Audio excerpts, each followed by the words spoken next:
पाकिस्तान के प्रधानमंत्री नवाज शरीफ को नैतिकता का तमाचा मारा है और आतंकवाद के मुद्दे पर भरी महफिल में उन्हें खरी खोटी सुनाई है। इस दौरान रशिया के राष्ट्रपति व्लादिमीर पुतिन और चीन के राष्ट्रपति शी जिनपिंग भी मौजूद थे। जिस वक्त नरेंद्र मोदी बिना नाम लिए पाकिस्तान के रक्त चरित्र का वर्ल्ड टेलीकास्ट कर रहे थे, उस वक्त नवाज शरीफ की नजरें नीचे झुकी हुई थी। हम कजाकिस्तान की राजधानी अस्टाना में हुए इस घटनाक्रम का आज संपूर्ण विश्लेषण करेंगे, लेकिन विश्लेषण की शुरुआत में मैं सबसे पहले कुछ तस्वीरों का जिक्र करना चाहूंगा। शंघाई कोऑपरेशन ऑर्गेनाइजेशन समिट में शामिल होने के लिए प्रधानमंत्री नरेंद्र मोदी कल कजाकिस्तान की राजधानी अस्टाना पहुंचे थे। कल यह खबर आई थी कि देर शाम भारत और पाकिस्तान के प्रधानमंत्री की शिष्टाचार वाली मुलाकात हुई थी। इस मुलाकात के दौरान प्रधानमंत्री मोदी ने नवाज शरीफ से उनकी सेहत के बारे में उनका हालचाल पूछा और उनकी मां और परिवार का हालचाल भी पूछा। यह जानकारी सूत्रों के हवाले से सामने आई थी और दोनों नेताओं के बीच मुलाकात की आधिकारिक जानकारी अभी तक नहीं दी गई है। लेकिन न्यूज एजेंसी पीटीआई के मुताबिक जब नवाज शरीफ से इस मुलाकात के बारे में सवाल पूछा गया तो उन्होंने कोई जवाब नहीं दिया और मुस्कुराते हुए मीडिया की तरफ हाथ हिलाया, जिसके बाद यह अनुमान लगाया गया कि नरेंद्र मोदी और नवाज शरीफ के बीच मुलाकात हुई है। लेकिन नवाज शरीफ ने इस बात की उम्मीद भी नहीं की होगी कि पत्रकारों के जिस सवाल पर गुरुवार को वो इतना इतरा रहे थे, उसके अगले ही दिन यानी आज उनके चेहरे की सारी मुस्कुराहट गायब हो जाएगी।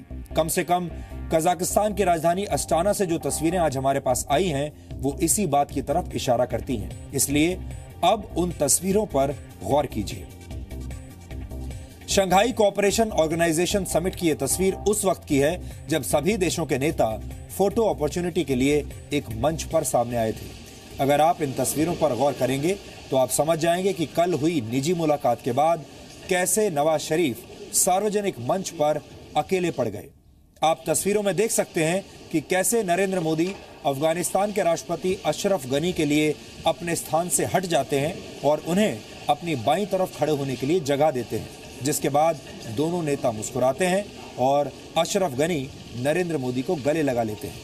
यानी यहां पर भारत और अफगानिस्तान की नजदीकियां नजर आती हैं, जबकि अशरफ गनी से थोड़ी दूर पर नवाज शरीफ अकेले खड़े रहते हैं।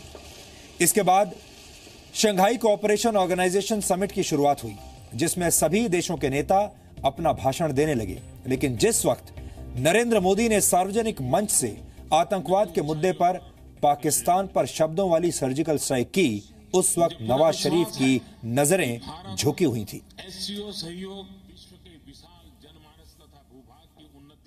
प्रधानमंत्री नरेंद्र मोदी के ठीक बाद नवाज शरीफ ने अपना भाषण दिया और इस दौरान 2 बार भारत का नाम लिया। लेकिन हम एक तस्वीर को देखकर चौंक गए जब नवाज शरीफ का भाषण खत्म होने के तुरंत बाद उनके पीछे बैठा पाकिस्तानी सेना का एक अधिकारी उनके कान में कुछ कहता है। अगर इस तस्वीर को डिकोड करने की कोशिश करें तो ऐसा लगता है कि नवाज शरीफ इस समिट में पाकिस्तान की जनता का नहीं बल्कि पाकिस्तान की सेना का एजेंडा लेकर आए थे। कुल मिलाकर प्रधानमंत्री मोदी एससीओ समिट में नवाज शरीफ को इग्नोर कर रहे थे।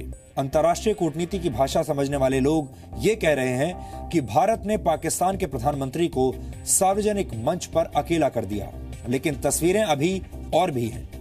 पहले इस तस्वीर पर गौर कीजिए, जिसमें प्रधानमंत्री मोदी रशिया के राष्ट्रपति व्लादिमीर पुतिन के साथ खड़े दिखाई दे रहे हैं। दूसरी तस्वीर में नरेंद्र मोदी और पुतिन के बीच कुछ बातचीत होती है और दोनों मुस्कुराने लगते हैं। इसके ठीक बाद एक और तस्वीर सामने आती है, जिसमें मोदी और पुतिन हाथ मिलाते हुए देखे जा सकते हैं। इस दौरान प्रधानमंत्री नरेंद्र मोदी और चीन के राष्ट्रपति शी जिनपिंग भी गर्मजोशी के साथ हाथ मिलाते हैं और एक दूसरे से बात करते हैं। अंतर्राष्ट्रीय नेताओं की इस भीड़ में पाकिस्तान के प्रधानमंत्री नवाज शरीफ कुछ खोए खोए से लग रहे थे और नरेंद्र मोदी